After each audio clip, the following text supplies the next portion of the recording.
Welcome to Kenton's videos. Enjoy the video. You start by preparing the device. Charge it above 50%, remove SIM and micro SD, and plug in a reliable USB cable.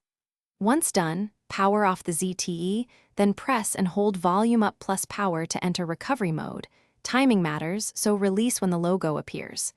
Make sure you have a backup ready, because factory reset will wipe your data.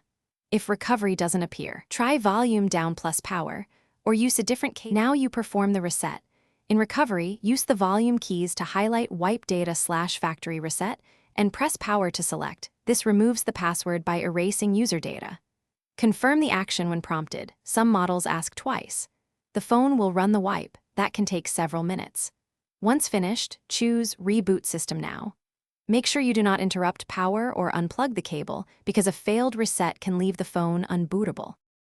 After reboot, you'll set up the phone as new. However, factory reset protection may ask for the prior Google account, so sign in with that email and password. If you can't, try Google Find My Device to lock/unlock or contact ZTE support for guidance. Some models need a service tool or firmware reinstall to clear FRP.